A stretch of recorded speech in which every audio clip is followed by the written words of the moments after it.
Hi, welcome back. Today we are going to see about the transformer on load conditions. So a transformer which is to be on load conditions if an electrical load is connected across the secondary winding of the transformer.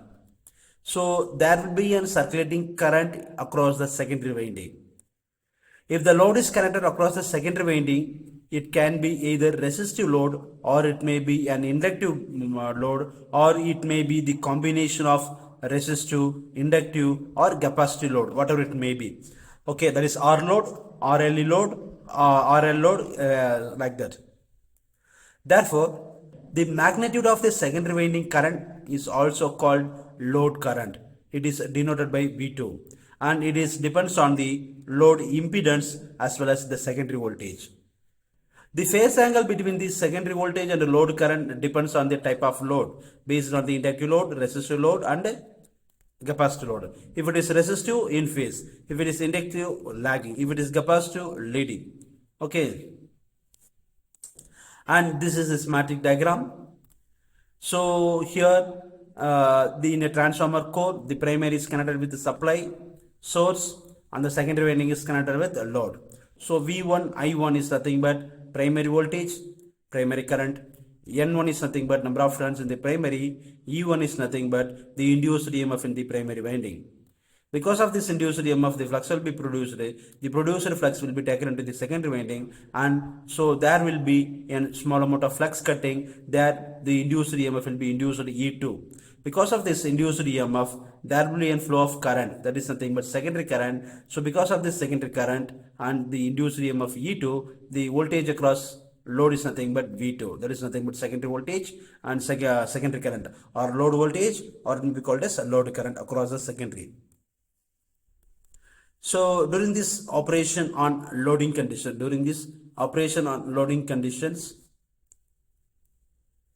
so here it has two component. Okay, the secondary winding current, just you can see the operation.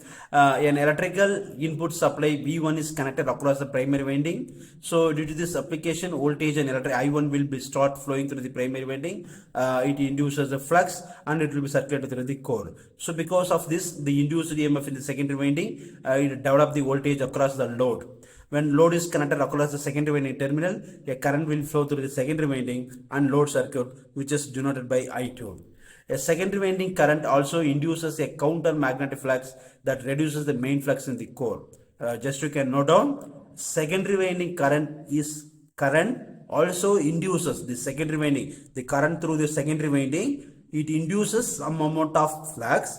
The produced flux which is opposite to the main flux, in the core. So due to this, the main flux must be maintained at constant. The main flux will be, it gets reduces because the flux which is produced in the secondary winding, which is opposing the main flux, so that the main flux gets reduced.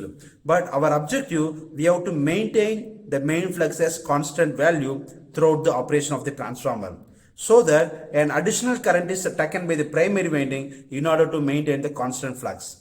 Okay, so therefore an additional current which is taken by the primary winding from the supply, which is to cancel the demagnetizing effect of the secondary winding current, and this current is denoted by I1 dash.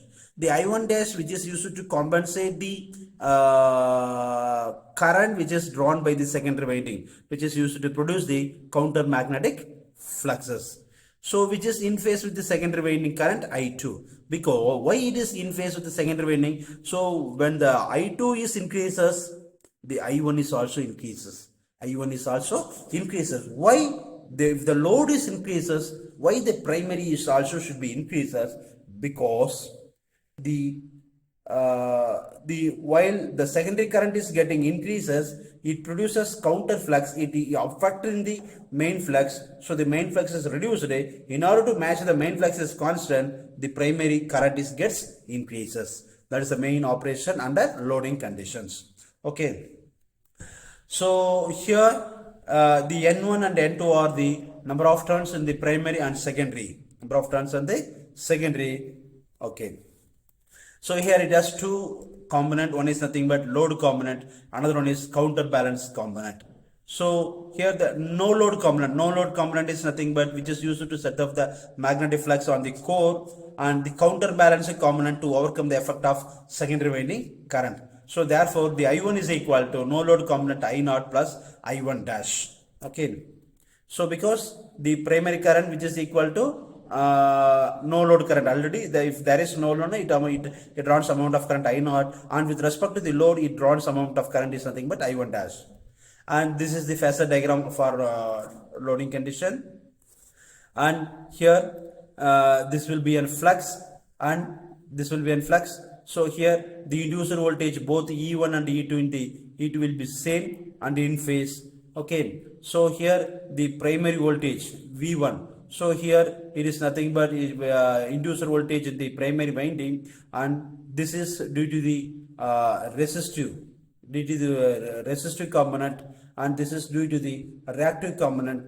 The vector sum of resistive and reactance is nothing but the resultant voltage or resultant voltage in the primary.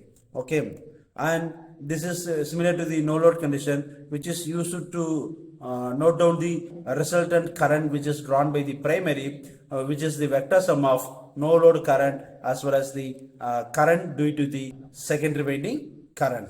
Okay, similarly for induced EMF, the current which is drawn by the across the active component as well as the reactive component, the resultant voltage gets variable.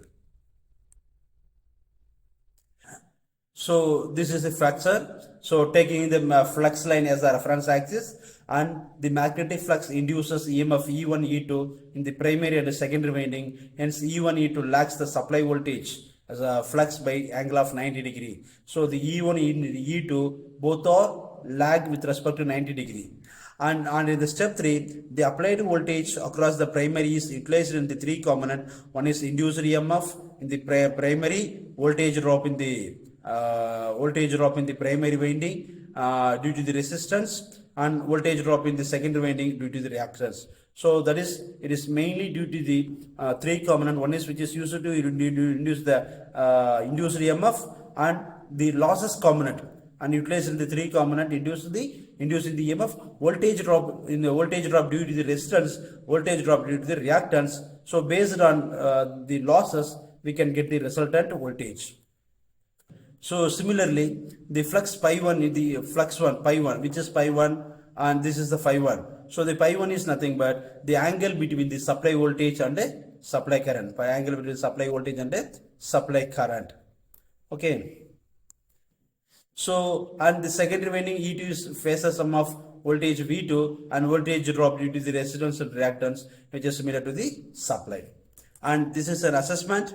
If the load current of transformer decreases, then the power factor will also decrease, will increase, will remain unchanged, none of the above. So put your answer in the comment section, and these are the few references. Thank you.